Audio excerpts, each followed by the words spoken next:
It's hard to imagine a time when Rockstar Games didn't have a negative reputation with their fanbase. They've been criticized for milking and re-releasing GTA 5 for the last decade, and for filling GTA Online with predatory microtransactions. The broken release of the GTA Trilogy Defective Edition, where they put a studio responsible for mobile ports of games to work on it, was yet another blemish. And even the smooth release of the Red Dead Redemption remaster wasn't without issue. It was criticized for a lack of graphical updates, locked frame rate, no PC version, no multiplayer, and for charging $50 for what amounted to a port, though the PS4 version was eventually updated to run at 60 FPS if played on PS5. Honestly, if it wasn't for Red Dead Redemption 2 releasing 6 years ago, the reputation would be completely in the toilet. Which reminds me, I should replay that soon now that it's on PC. While I'm optimistic they won't screw up GTA 6, I'm trying to keep my expectations in check until I see some gameplay and the new map for Vice City. Though even this game has some shenanigans attached to it, seeing as it won't have a PC release on day one. However, there was a time when you could count on a new Rockstar game to be a banger on release. The various GTA games, Bully, Manhunt, The Warriors. It was almost a constant stream of quality titles for years during that era. Except one. Way before they gained their current reputation, they'd fumbled the ball for the first time with the release of Manhunt 2. While far from their worst title, the game released to mixed to below average reviews when it dropped in 2007. Something that seemed unthinkable for the long-awaited sequel to the original Manhunt. I hadn't played the game until I did this video, and with all the negativity around it, I was expecting to hate it. While admittedly I have a lot of problems with Manhunt 2, there are a lot of things it does right, and I walked away enjoying it more than I expected.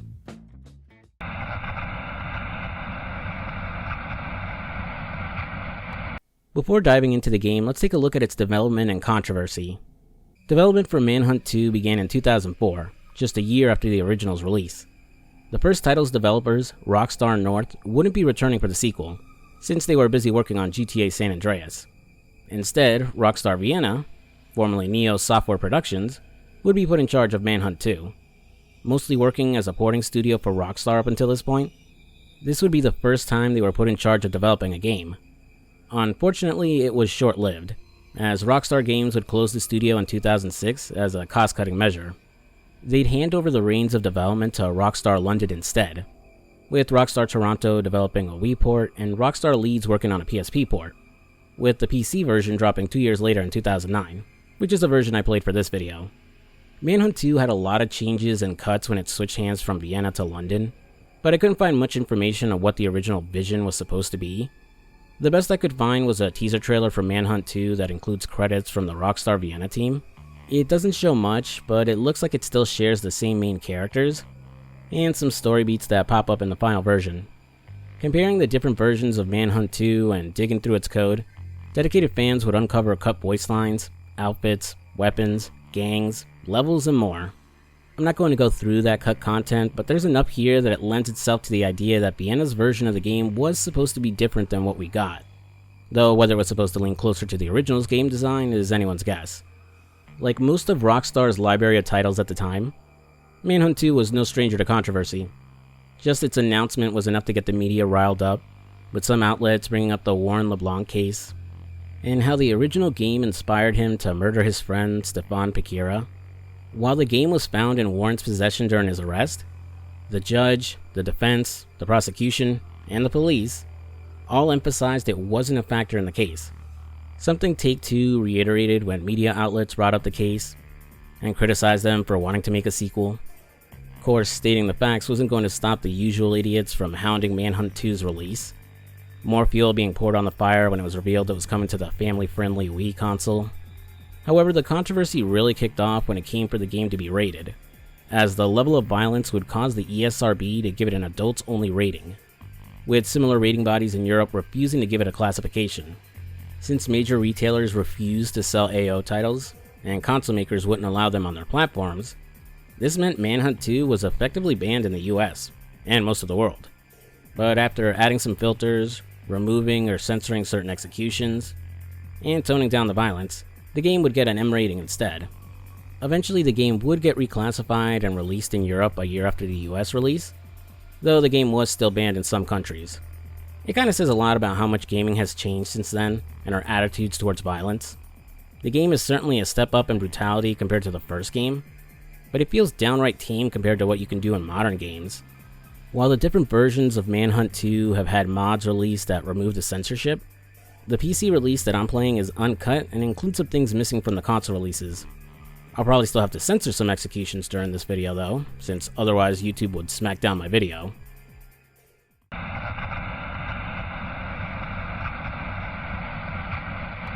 So while the events of the original Manhunt don't directly tie into its sequel, I think it's worth briefly recapping that game for those who didn't watch the first video I did, or don't remember its story.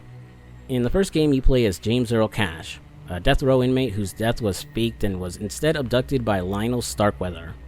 Starkweather runs a snuff film ring and picks Cash as his new star, sending out gangs of psychos to hunt him down and forcing Cash to commit violent acts against them in order to survive.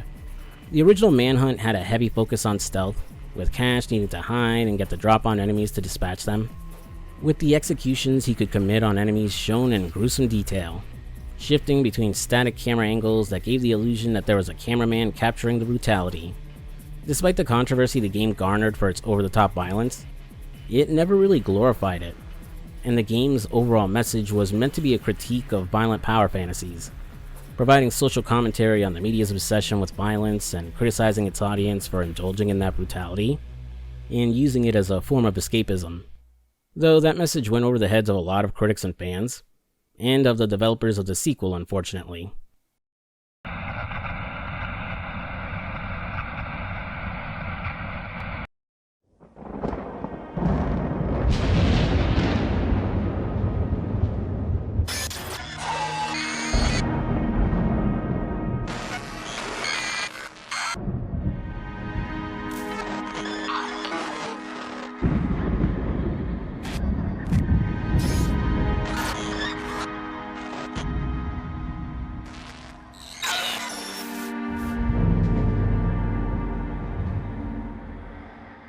The game begins on a dark and stormy night at a mental asylum, in the midst of a riot. Our main character this time around is one of the patients at the asylum, Danny Lamb. After strangling a doctor who is attempting to sedate him, his fellow patient and friend Leo will urge him to escape alongside him. I'll scout ahead, Danny. Get your head straight and follow me. Head straight, follow you. That's it, Danny. Listen to me, and I'll get us out of here. Contrasting James Earl Cash from the first game, who spoke so little you'd be forgiven for thinking he was meant to be a silent protagonist, our new lead Danny is chattier and has a more fleshed out personality. He's a more meek and nervous protagonist, often reluctant to be violent or kill others when Leo is forcing him to. Danny also begins the game unsure of his past and what led him to get locked up in the first place. At the very least, he won't be alone on his journey, as Danny's fellow inmate Leo will tag along. While he seems to be concerned for his buddy, Leo is effectively the devil on his shoulder. He'll push Danny to commit violence and will cheer him on as he pulls off gorier kills. Taking Starkweather's role from the first game, he'll communicate with Danny throughout levels and instructs him on what his objectives are. Several mechanics from the original game make their return, with a heavy focus on stealth and making use of the shadows to avoid being attacked by enemies, or getting pissed on. I'm gonna piss on your corpse! Thankfully, you have a radar at the bottom that shows nearby enemies and what direction they're facing. The color of their icons indicate that they're idle when yellow, orange when they're suspicious after hearing a sound, or red when they're aware of Danny's presence. Staying out of sight is only part of it, as Danny has some noisy ass shoes that will alert everyone around him when he sprints. So taking it slow and easy is key. More so if you walk over something like gravel and have to move even slower. Getting spotted isn't the end of the world though, as if you leg it and get out of range of enemies, you can hide in the shadows until they give up searching for you. Manhunt 2 does try to nerf this get out of jail free card, as occasionally when an enemy gets really close to your hiding spot, they'll search the shadows and throw you into a breathing minigame. Depending on what version of the game you're playing, you'll either have to press the button prompts in time, keep the controller still if you're on Wii, or keep the mouse cursor inside a circle as it moves around in order to stay calm, and avoid giving away your location. I dig this mechanic, as it adds a little more work towards losing aggro, so you can't just undo any major fuck-ups. Rounding the hallway, the only way out of Danny's cell block is to get past the orderly blocking the gate up ahead, and since we can't ask him nicely to let us through, Leo says we gotta execute him. Grabbing a syringe, we're thrown into a tutorial for executions. Just sneak up on an enemy, hold down the attack button, and let go to take them out. The longer you hold down the execution button will cause the cursor to change colors and perform more drawn-out executions, with a white cursor being hasty, yellow being violent, and red being gruesome. Unlike the first game, in Manhunt 2 you'll also have to perform the successive actions shown on screen. How many actions you have to perform varies depending on the weapon and the level of execution. This change to the executions is what created so many issues with getting the game an M rating, as not only did it up the violence and draw it out, it was made more immersive since you had to perform an action for each step of the attack. Well, more immersive on the Wii with its motion controls anyhow. I'm a little more mixed with this edition, as while I like that the player is more engaged during an execution, at the same time, some of these executions really do go on for a while, ruining the pace of the gameplay whenever you're using certain weapons, or go for longer executions. There really isn't a reason to go for the gorier kills anymore either, but I'll circle back to that at the end of this level. Going back to weapons for a second, weapons are separated into different colored tiers, with green weapons being one use only, blue weapons having infinite use and occasionally needed to get past a locked door or gate, and orange weapons which deal more damage but also make more noise. There's also throwable weapons that are colored yellow, like bricks, cans, or severed heads, that while ineffective at killing someone, can be used to lure enemies with noise. You're still restricted to carrying only one of each weapon type, but Manhunt 2 does give you a lot of options to defend yourself. Maybe a little too much. You have to take this psycho down, Danny. What? No, I can't. You don't have a choice. In those rare moments when you're not carrying a weapon, you'll need to deliver some smashed potatoes and brute punch to take out an enemy. In the original Manhunt, melee combat wasn't great, as it was slow, clunky, was tough to block enemy blows, and you were guaranteed to lose some decent health after winning a fight. While the mechanics are pretty much identical here in the sequel, melee isn't the desperate last resort like it used to be. Assuming you're not trying to fight multiple enemies at once, you can comfortably punch someone to death or hit them with a bat or something and walk away unscathed. As a good chunk of the time, I could just stunlock someone to death without taking a hit. And if I did take a beating, painkillers in this game are stupidly plentiful compared to the first, so I could heal up easy. I'll be honest, I can't really tell if this was an intentional design choice or not. While Danny does feel more durable compared to Cash, how easily I could stunlock an enemy during regular combat seemed to vary. So for all I know, it could be due to the type of enemy I'm fighting or what weapon they're using, and they could just as easily do the same to me if I was fighting two or more of them at once. Either way, I didn't feel the same tension in Manhunt 2 that I did in the first game, as more times than not, if I screwed up and got spotted, I stood my ground and fought back as opposed to just running away. And despite my questionable gamer skills as demonstrated in my footage of the first game, Manhunt 2 is a much easier game compared to the first. Continuing through the asylum, killing orderlies and other inmates alike, Danny will eventually make it outside and use a garbage truck to escape, bringing an end to the first level. Like the original, at the end of a level you'll be rated on your performance and given a score, with how fast you completed a level and how many gruesome kills you pulled off, giving you a higher score. Your score would be used to unlock extra levels to play and could also unlock cheat codes too. Though the score screen was cut from the console versions in order to get an M rating, so you just move on to the next level instead. Since you weren't rated on your performance anymore on consoles, the more gruesome executions were effectively pointless. On PC, there is something to unlock if you earn enough stars, but I'm going to save that for the end of the game since it involves major spoilers.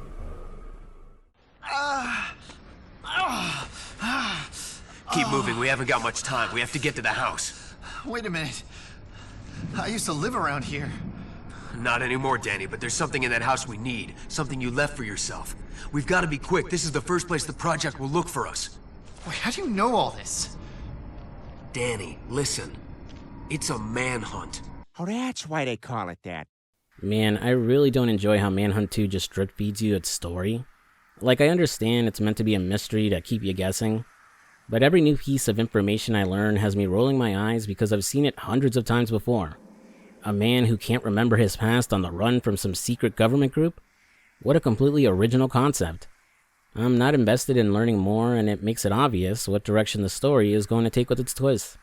Needing to head to Danny's home, we'll run into our first group of hunters, the Watchdogs, who are just generic government spooks.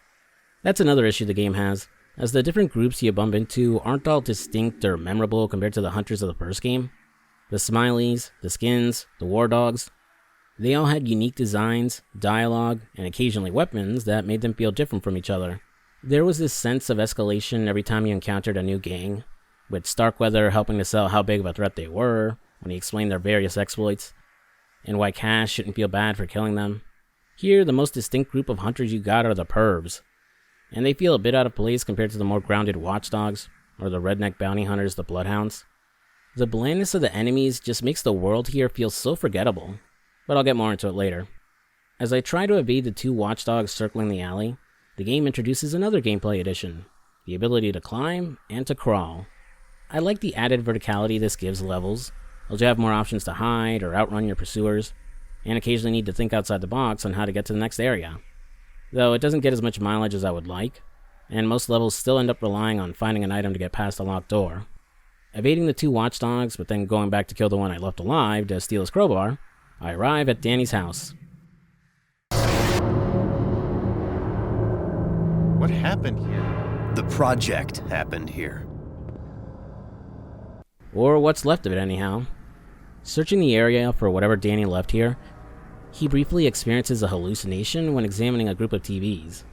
A bunch of strange symbols flash on the screen as a voice tells him he won't remember what happened here, implying that someone intentionally wiped Danny's memories. Finding the medicine he needs down in the basement, we'll hear the voice of the man from the hallucination again, except he's physically here this time, and is leading a few watchdogs in the search for Danny. Hey look, a jump scare!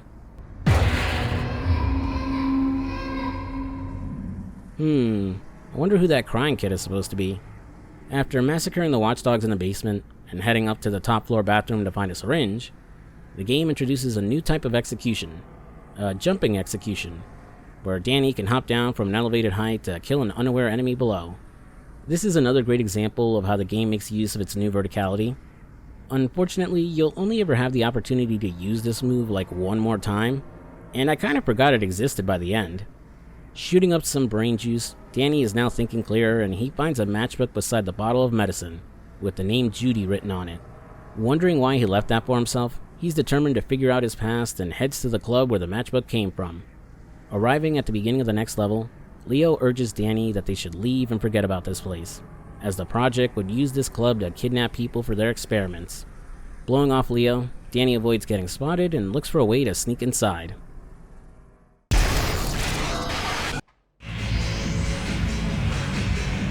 The pervs run this club. They're pure sleaze. Guys come in expecting a blowjob, they go out Project Zombies. They'd rip your head off in a heartbeat.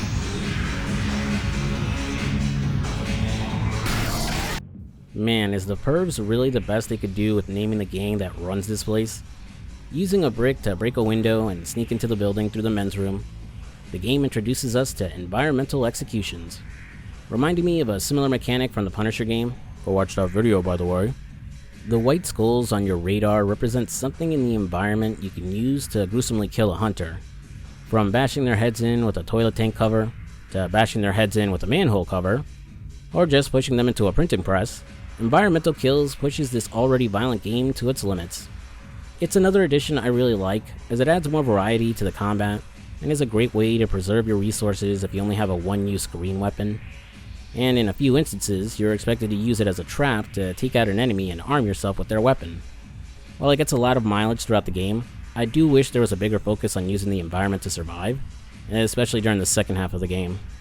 Stepping out of the men's room, the booming music playing in the club will prevent the nearby enemies from hearing Danny, with their normally yellow idle arrow now colored cyan, to indicate they're deaf or can't hear him. Manhunt 2 will have several sections with loud machinery or whatever that drown out the noise you make. While helpful in that you can now sprint safely through some of these areas, you won't be able to lure enemies with thrown objects while you're near that noise radius.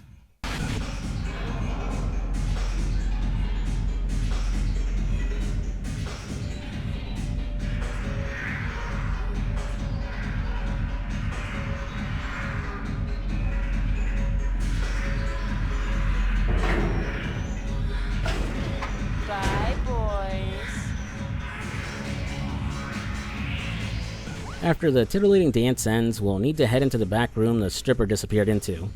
Similar to a section in the prison from the first game, we'll need to place something on the pressure plate to keep the door open. After bungling trying to ambush the bartender and his buddies, I'll slowly pick them off, try to decipher whatever the hell this means. This slimy walrus is gonna lick you up and down! Seriously, what the fuck? And then finally drop one of their corpses onto the pressure plate to head into the back. A brief jump scare of several strippers dancing slightly jogs Danny's memory, and now he's sure he's been here before, and that the person he's looking for is here. Traveling deeper into the club, a perv wearing a pig mask announces to the others that the real hardcore fun is down in the dungeon. A scientist then appears, and the two pig mask wearing pervs will follow her into the dungeon. We'll have to first cross the dance floor, avoiding the wandering gimp guard and the spotlights shining from above. However, we hit a snag as the guy guarding the door to the dungeon won't let Danny through.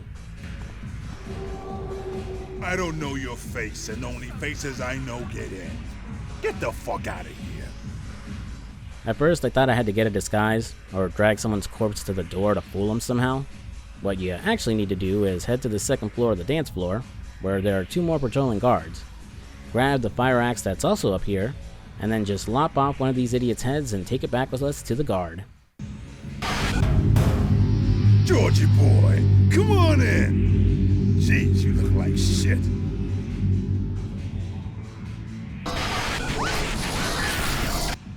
Heading down into the dungeon, it's basically like a scene out of Hostel, with the guys in masks torturing and killing the people they've kidnapped.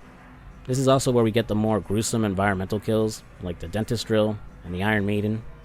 I'm not quite sure how this furthers the project's plans, but maybe they only keep some people for their experiments, and give the rest to the pervs to have fun with.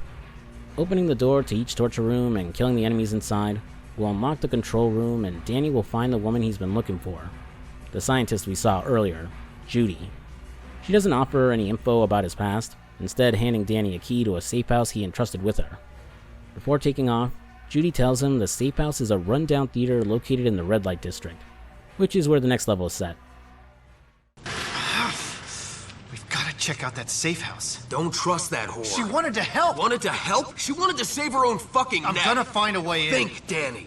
The project are everywhere, and they're watching. You're gonna get us both killed. Moving through the streets of the seedy red light district, we're introduced to a sorta environmental hazard: security lights. Turning on when sensing the slightest of motions, they'll illuminate the area, removing shadows and your cover. It's meant to limit the player's ability to just run and hide if they get spotted by an enemy, but it's yet another mechanic that isn't used as effectively as it could be. Mainly as there's usually some shadowy spot without lights you can hide in, and because they don't get used in many levels either. During this little jaunt in the red light district, we run into another gang, the Red Kings. There isn't really much to them. They aren't working for the project and are just some street gang whose turf Danny needs to get through. Taking out the two thugs wandering the area, we'll grab their pliers to cut a hole through the metal fence that leads to their hideout. After moving through the building and reaching the other side of the red light district, we'll dodge the cops and run into a porno shop where a watchdog is waiting for Danny. Quick little heads up, if you're playing this level without headphones, the moaning in this shop is insanely loud, and your roommates or family might think you're actually watching porn. Taking out the watchdog and then the owner of the shop, I'll head upstairs and then run over to the building next door to find the safe house. Danny finds clippings and pictures of himself placed on a wall, assuming he set this up beforehand to help him remember. The level comes to an end as he spots a picture of himself with his friend Michael, the story flashing back 6 years earlier.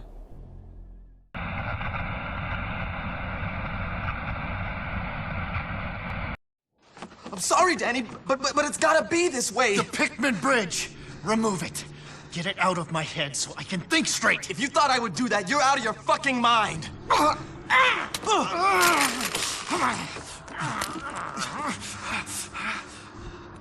Michael? Where are we? All units into position. Terminate both targets. Repeat, both targets. What? Not both targets, not me, you fucking assholes! They're gonna be here any minute. Mike's still got the keys. We're gonna have to find him. Wait. Taking control of Leo instead of Danny for this level, we'll have to chase after Michael to get the boat keys from him before the project takes everyone out. So despite some complaints and nitpicking, up to this point I've been enjoying my time with Manhunt 2. It probably helps that I got a better handle of the mechanics this time around, compared to the first game where I hadn't played it since I was a kid. However, this level is where things started to shift for me, and the game's shortcomings became more glaringly obvious. It starts off strong, as when chasing Michael he'll get held up by a group of Project soldiers, so we need to use the printing press to lure the soldiers to Leo, take them out, and pick up their batons. Before we can go after Michael though, we need to take out the guy who is investigating what happened to the other soldiers, and take his gun. Then with his gun, we have to take out the guy holding Michael hostage. Shooting makes its return, and unlike the first game where it felt clunky, here aiming and taking out enemies is much faster and smoother. This ends up nuking the game's difficulty, as you can reliably pick off enemies like nothing, have plenty of ammo to find, and can comfortably headshot them if they're close enough to you. And unfortunately, just like Manhunt, the rest of the game will have a heavier focus on shooting instead of stealth and executions. Which really sucks, as that was my biggest problem with the first game. It made the levels where you're fighting Cerberus so frustrating. It's probably the one thing I would have preferred to be cut completely in Manhunt 2, as opposed to being improved. Taking down squads of Project soldiers like I'm John Wick, I'll catch up to Michael and blow his head off, lifting the boat keys off his corpse. After backtracking through the level and fighting off more Project soldiers, Leo and Danny escape by boat, bringing an end to the level and the flashback. Danny is stunned to hear Michael is dead, but Leo justifies his actions, claiming his friend had set them up in the first place. Searching the safe house, Danny finds a revolver and a photo of Judy standing in front of a brothel called the Bee's Honeypot. Looks like we're going to have to head there to find the next clue about Danny's past. Changing clothes and leaving the safe house, the watchdogs will be waiting for us. Easily shooting our way through them, we'll escape into the porno theater next door.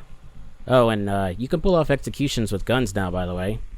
They feel kinda pointless, as you save time just headshotting someone instead of doing the inputs for the execution.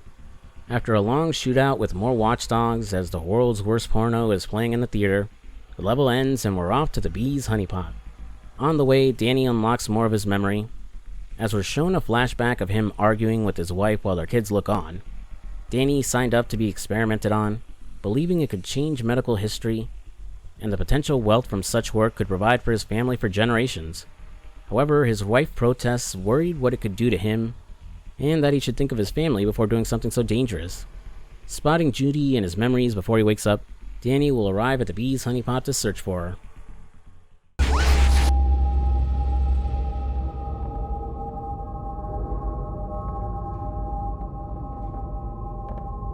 Can I help you? I'm looking for Judy. Wait a minute. I'll check to see. Wait here. Hey, buddy. Don't go snooping, all right? Why don't you stay where I can see you, tough guy? So I wasn't sure when was the right time to bring this up, but any weapons Danny picks up during a level don't carry over to the next one. The first game did the same thing, but it was justified as Starkweather would either make Cash drop items before he could proceed, or he'd just get stripped of his arsenal anytime he was ambushed by the War Dogs or Cerberus and dumped in the next area. Here, there's no explanation or attempt to hand wave it away. It's also slightly more jarring as a few levels take place in the same area. This isn't really a negative to me, more a nitpick, as levels would be trivialized even more if Danny started them off still carrying any guns he had before. After doming the front desk guy, we'll start our search for Judy. It's not long until we run into the War Dogs, and now the Bloodhounds, the redneck bounty hunters I mentioned earlier. We're also back to just blasting through everyone we see, too. Eventually finding Judy, we follow her to a secret elevator, and overhear her speaking to someone called Pikmin. The level then ends when Danny and Leo corner her on the roof. There she is. Stay away from me! No! I need to talk to you! I can't trust Leo. Don't listen to her, Danny. I've helped you all I can, Danny. Don't trust anybody, especially... No! It's the project. Move! No! It's okay. No! It's okay. I've got you. Come on. It's time for another flashback. This time we're taken to a scene where Danny just assassinated some guy, presumably some higher up in the project. I'm going to skip over this section as nothing really happens, and it's another level where we're controlling Leo as he shoots his way through project soldiers. Once Danny comes to again, he finds himself in a residential neighborhood and gets ambushed by a large squad of bloodhounds. Danny manages to ditch them briefly by running into and then crawling under a warehouse, but the bounty hunters have set a perimeter outside to search for him. This one section had me frazzled for a bit, as I couldn't figure out how I was supposed to sneak through it. There's barely any shadows, a security light in one corner, and the helicopter above running a spotlight around the area.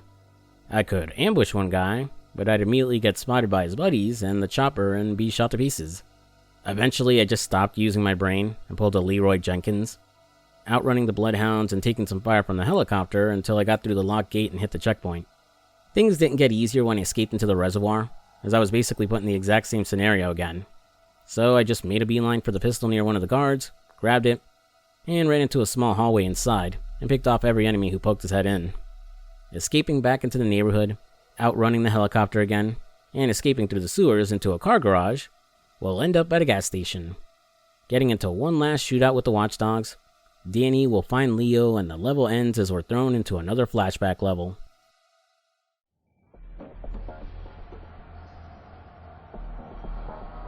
What are we doing here? There's a warehouse nearby, where the project keeps its old records. We're gonna destroy our past.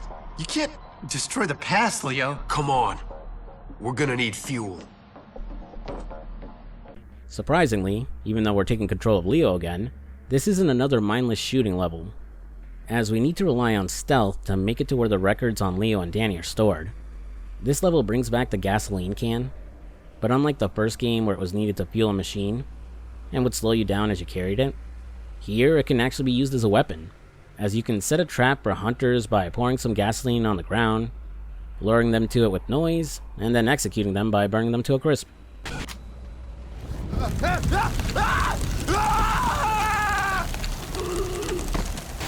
It's probably my favorite way of killing someone, if only because of how stupidly flammable everyone is. This might actually be my favorite level of the game too, as it made use of all the new gameplay improvements introduced in this game. It also has more of a puzzle element to it once you reach the warehouse where the documents are kept, as you have to figure out how to get the crowbar needed to open the storage lockers, and figure out how to open an alternate path that lets you go back and grab a gasoline can to bring inside. All the while, you're still dealing with enemies who don't bring guns but do have stun batons, and that can kill you fast if you're outnumbered. The game was starting to feel like Manhunt again. It actually gave me hope that all the shooting levels were over, and the rest of Manhunt 2 would be more like this. How naive I was.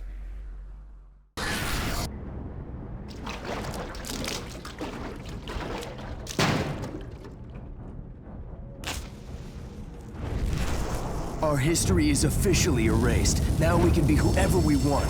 There's just one more person to take care of. After that, freedom.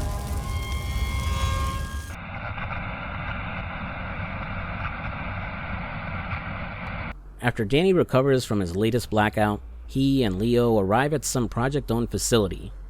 They spot the man Judy was speaking to on the phone, Dr. Pickman, the lead scientist for the project.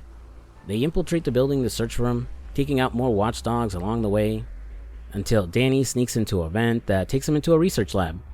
We'll spot Dr. Pickman and a researcher experimenting on a pair of monkeys that have their brains wired together. Pretty sure shit like this is how monkeys took over in Planet of the Apes. Then the good doctor will enter a restricted area that's locked behind a security retina scan. Gee, I wonder how we're going to get inside. It's shooting time again as we chase after Dr. Pickman and kill the watchdogs trying to slow us down, which eventually leads us to some strange broadcasting room for something called TBMK. Are the project behind this too? They're behind everything, Danny. TBMK. I watch that channel all the time. Exactly. Come on, let's deal with Pickman.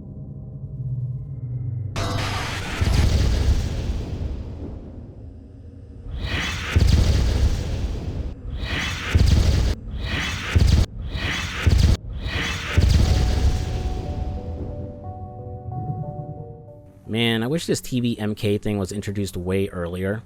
I could have done a terrible bit wondering if the MK stood for Mortal Kombat, before cutting away to a scene from the movie, and then asking my fellow Mortal Kombat fans how they feel about the newest game. Oh well.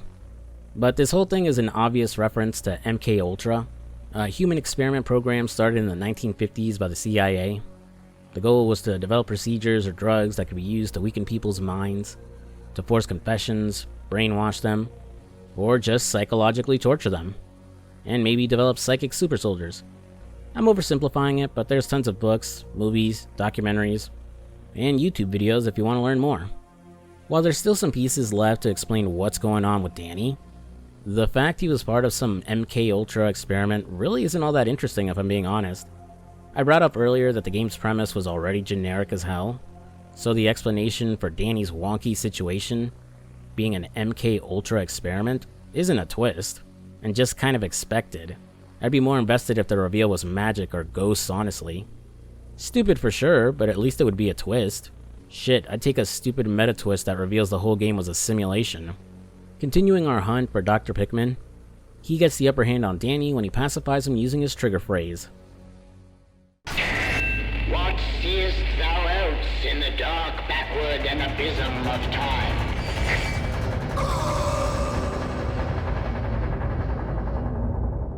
So was there a reason they couldn't do this until now?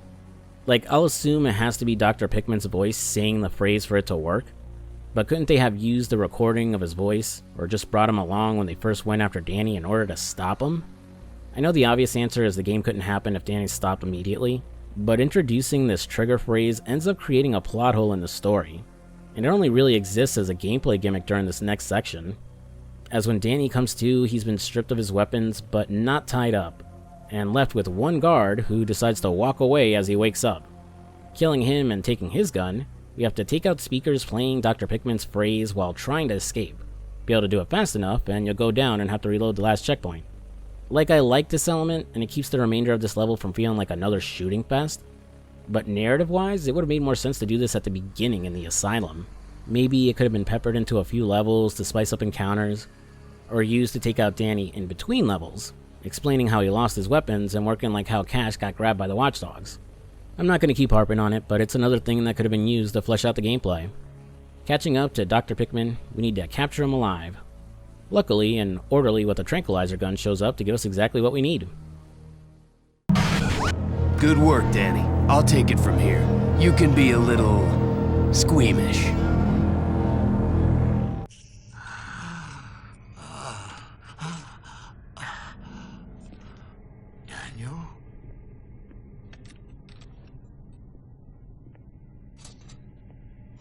Daniel, please untie me. Danny isn't here. Leo. This is when we get the big reveal. Leo and Danny have been the same person this entire time. Leo isn't some split personality created by the MK Ultra experiment though. He was a real guy whose personality was implanted into Danny using something called the Pickman Bridge. The idea was to create some kind of super soldier or sleeper agent, with a person implanted with a second personality being able to swap personas at will. The Pickman Bridge was meant to keep the personalities from being aware of the other, but due to some malfunction, Leo became aware of what he was, and gained a measure of control over Danny. Leo, being a separate person implanted into Danny and not some split personality, is a bit unique. The only stories I can recall that do something similar is that one movie from 2004 that no one remembers but me, called Godsend. Spoilers for that 20-year-old movie. It's not great, but if you want to watch it without spoilers, skip to this timestamp here.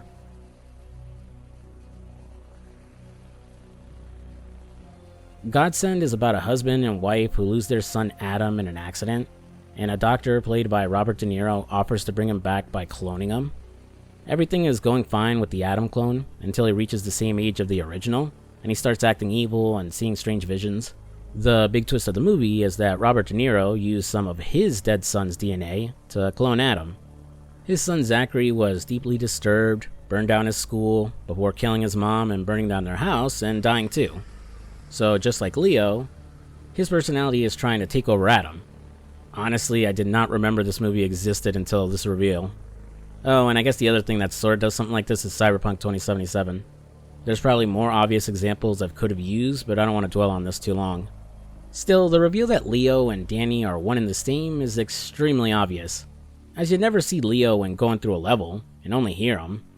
The only person who ever interacts with them is Danny, and the few times where the two of them are in a scene with another character, they never speak to or acknowledge that Leo is there. So players paying attention to the story are going to connect the dots way before we get to this point. I'd have more to say, but I'll save it for my closing thoughts. With Leo killing Dr. Pickman, Danny has reached a dead end in figuring out his past.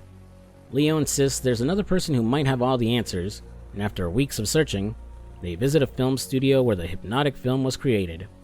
While here, they catch a break and discover another scientist was involved in the experiment, Dr. White. She was the woman that tried to sedate Danny way back at the beginning of the game. Needing to find her, Danny will first have to fight his way out of the film studio when the bloodhounds show up. Escaping into the film set outside, the fight with redneck bounty hunters continues, and conveniently, Dr. White is here with them. Chasing after her, the old bag manages to get the drop on Danny.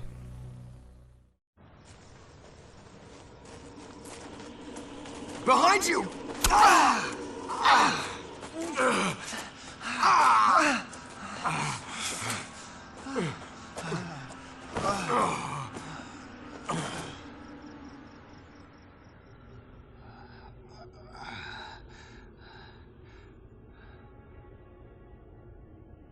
Leo?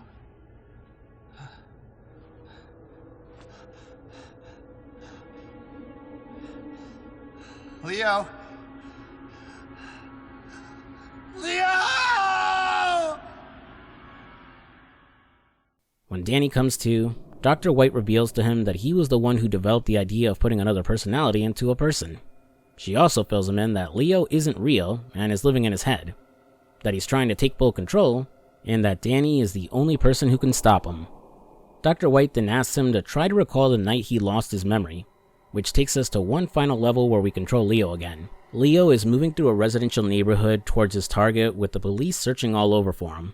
I'm going to skip the details of the level and just cut to the end, as Leo enters Danny's house and kills his next target, Danny's wife. Everything's gonna be alright, honey.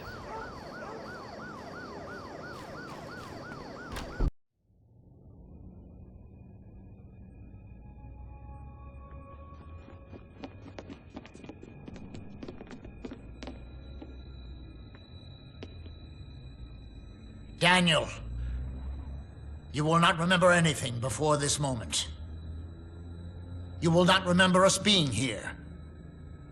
You will never speak to Leo again.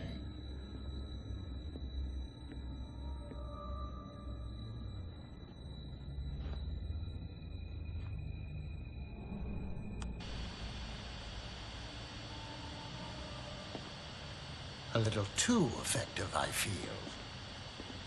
Get him out of here. Remove the cameras, torch the house.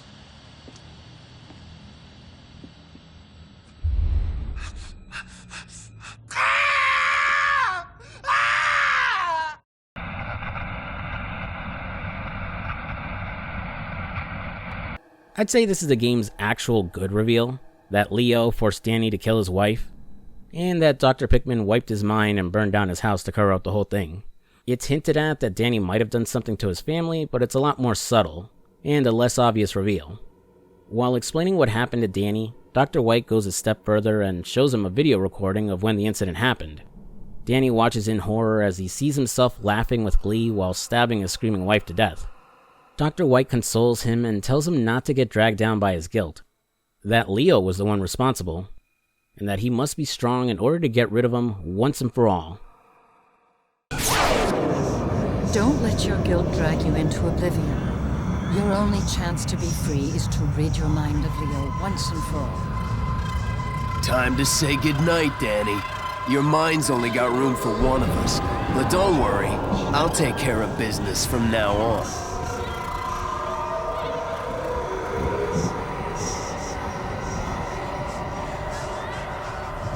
It's time to get you out of my head, once and for all.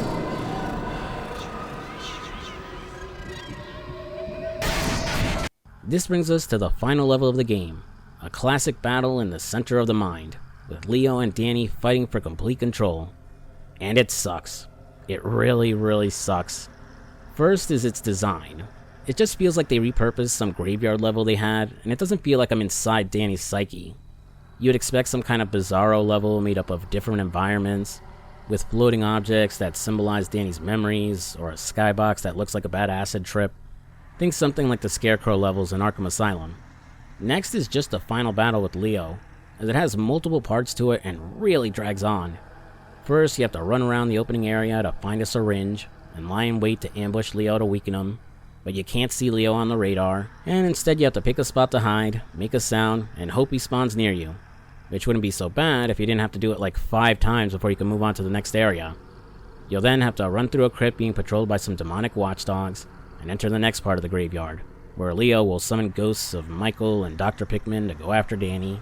They're not tough, but frustrating to lose as they'll be flanked by more watchmen. And after escaping into a crypt below, there's even more watchmen to deal with, now armed with pistols and assault rifles, until finally we reach the end and the worst part of this level. And what about your wife, Danny? Do you remember what you did to her? It wasn't your fault, Danny. I don't blame you. Lay me to rest and be free. Danny will have to carry the body of his wife and lay her to rest in front of an angel statue, symbolically coming to terms with his wife's death, that it wasn't his fault, and it was all Leo. Problem is, that asshole Leo isn't going to make it easy for him. For one, Danny's wife is heavy, and his walking speed slows down to a crawl. Leo will summon copies of himself to go attack Danny, which requires you to put his wife down, take out Leo, and then get back to carrying her. The bigger issue is that you'll get attacked by multiple Leos, and any you kill will respawn after a while. But depending on how you walked into this final section, how easily you can kill the Leos is going to vary. Since I couldn't be bothered to deal with the watchdogs in the crypt, I ran past them and only had a crowbar when I hit this checkpoint. And it genuinely feels impossible to deal with Leo without an assault rifle, as trying to kill him with the crowbar is just too slow. So by the time I executed or smacked the Leo to death, another one would show up seconds later.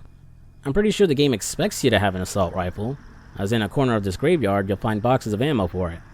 Problem is, you can only get one before the final checkpoint. So I was fucked since I didn't bother to take one off a watchdog. Maybe it's possible to get through this final part with just a crowbar, but it was taking forever, and I was barely making any progress. Eventually I just caved in and restarted the entire level, going through all the tedious bullshit from before, and making sure I picked up the rifle this time to easily headshot all the Leo clones. Finally bringing an end to this bullshit level as I buried Danny's wife.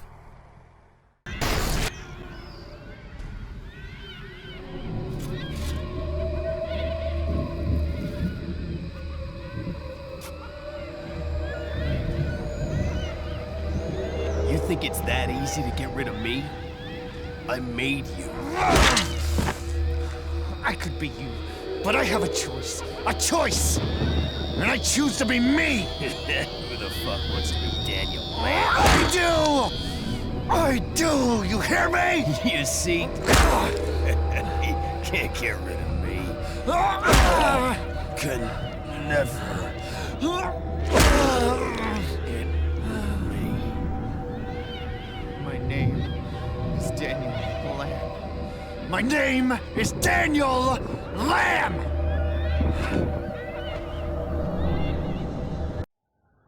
Having defeated Leo once and for all, Danny wakes up on the side of the road, his memories of everything that's happened wiped again. Presumably done by Dr. White out of compassion, she's left a package for him, giving Danny a new identity and telling him where he can find his new home. The game comes to a close on an optimistic note as Danny has been given the chance to start over again. Though I gotta wonder what's going to happen to his kids. As Dr. White had said earlier, they were safe and sound. Are they living with a relative or in the foster care system now? Danny's son is probably traumatized though, as apparently he saw his dad murder his mom. It's first hinted at with the ghost of the crying boy you see in Danny's basement, and then outright confirmed in the bad ending. Yeah, that's right, this game has 2 endings, but how you unlock it is different depending on whether you beat the game on consoles or PC. If you beat the game on consoles, the bad ending is unlocked automatically as a bonus level called Release Therapy. On PC though, since the scoring system was put back in, you need to have earned 45 stars in order to unlock it. So performing well in a level and getting gorier kills does actually matter on PC. In the level Release Therapy, instead of eradicating Leo, Danny instead locks him in a cell inside his mind. Playing as Leo, this version of their mental fight is more straightforward, and lacks all the bullshit from before. Once Leo escapes from his cell, he'll just shoot his way through the enemies in Danny's head, leading to a one-on-one with Danny where Leo just pumps him full of bullets till he's dead. Having triumphed, Leo takes full control and erases Danny's persona. When he comes to, he plans to continue work on the project with Dr. White, with the game coming to a bleak end with one last shot of Leo's reflection in the mirror. Fun fact, originally there were going to be more civilians in the game that you could choose to kill if you wanted to. Sparing or killing them would be the deciding factor in what ending you would unlock, but in order to get the game's AO rating knocked down to an M, they cut out the idea along with the score screen at the end of levels. So, Manhunt 2 is a serious mixed bag. I don't think it's as bad as others make it out to be, but yeah, it really pales in comparison to the first Manhunt. It improved a lot of the gameplay, and gave players more options during encounters. Executions had more player engagement to them. Being able to climb and crawl added more options for exploring and hiding. Environmental kills spiced up the executions and gave you a way to save resources. The holding your breath mechanic was an interesting way to limit your ability to just run back into the shadows every time you got spotted. Problem is, all these improvements aren't used to their best potential, or get used as one-off gimmicks, like the security lights. And some improvements, like better melee and shooting, actually ends up being a detriment, as encounters aren't as punishing if you fail an execution. And like the first game, it heavily focuses on shootouts during its second half. But what really drags it down is its story. It's just way too generic, and feels like it could be the story of any game. The original Manhunt story about a guy being forced to kill to use for footage for snuff films was simple, but also unique. Everything about the game's design leaned into that idea, with the static camera cuts and the focus on a VHS-like aesthetic. Those ideas and the story worked in service of the violent gameplay, and worked towards the message of criticizing the sensationalism of violence in the media. But in Manhunt 2, the story and gameplay are at odds with each other. The excessive violence doesn't serve a purpose outside of just being able to do it. And honestly, with a few tweaks, it could have actually worked. Let's keep the idea of Danny being experimented on and losing his memories, but have him seemingly abducted and dumped somewhere. Leo isn't shown right away, and instead he serves Starkweather's role of being the voice on the radio. He tells Danny he'll help him and set him free, but only if he does everything he's told. Danny is forced to do more and more violent things by Leo, with the project monitoring the whole situation and using the various gangs not to stop him, but as cannon fodder to test him. Then we get the reveal about Leo being in Danny's head, and the whole thing was an experiment by the project to intentionally overwrite Danny's consciousness with Leo's. Maybe Leo was their best assassin. He died and they wanted to bring him back or something. And if you get a high enough score on each level, you'll get the bad ending where Leo wins. It's not perfect, but it works a lot better. The brainwashing MK Ultra stuff wouldn't be the reveal, just the setup. And it keeps the critique about violence by giving you the bad ending if you indulge in the more gruesome kills. And since I know the idea of punishing players who try to get a perfect score on each level would probably cause some anger, beating the game could unlock the good ending automatically, and just need you to load the alternative level after the credits. Everyone wins! To sum up my thoughts, Manhunt 2 is a sequel that missed the mark on what made Manhunt, Manhunt, failing to understand how the gameplay and story work with each other. While I don't enjoy it as much as the original, I wouldn't call Manhunt 2 a bad game at all. If you took the gameplay and paired it with a story closer to the original, you could easily create an even better Manhunt sequel. Unfortunately, we're never going to get Manhunt 3. I'd take a remake of the original, but I doubt that'll ever happen either. As I was writing this script, Take-Two Interactive, the parent company of Rockstar Games, announced they were cutting 600 jobs and canceling several in-development games. I doubt we'll find out what those games are for a while, but it seems Rockstar is betting all their chips on GTA 6 next year. Ever since Red Dead Redemption 2 released 6 years ago, they've only been interested in low-effort or low-risk releases, like the GTA Defective Edition or the port of Red Dead Redemption to modern consoles. At most, all Manhunt fans could really hope for are ports with the bare minimum of changes. And let's be honest, Rockstar would probably port Bully or GTA 4 before that series. I would actually like a modern port of GTA 4. It's a damn shame. There's a lot of potential to grow and improve the Manhunt series, and it didn't deserve to die after one stumble. And that's the video. Thanks for watching, folks. And thanks to my Tier 2 members with their names up on the screen right now. Man, it's been a busy month for me, but I found my groove when it comes to making videos for the channel. I think I've found a balance where I make efficient use of my time and don't feel like I'm rushing or overworking myself. Granted, it's only been working due to the length of the games I've been playing, but with proper planning, I think I can maintain that momentum for longer stuff. Next new video is going to be on The Godfather 2, which should drop during the first week of May. Before that video though, I'm going to drop the longer compilation video made up of the portable GTA games I've covered. So if you guys need something new to put you to sleep at night, I got the hookup. I'm going to start polling more often again, to get everyone's feedback on what games they want to see me cover. To keep it simple, I'll compare similar games I want to cover, and I'll still cover both. The winner just gets to go first. Not much going on with me at the moment, so I'm going to keep the outro shorter this time. Again, thanks for watching. If you enjoyed the video, be sure to give it a like and comment down below. Did you like Manhunt 2? What would you want out of a theoretical Manhunt 3? Post your thoughts down below. And if you're new to the channel, I'd appreciate it if you subscribed. Check out the recommended video here at the end, or my other videos on GTA, Bully, or the first Manhunt. I'm FuzzySlippers, and I'll see you later. Peace.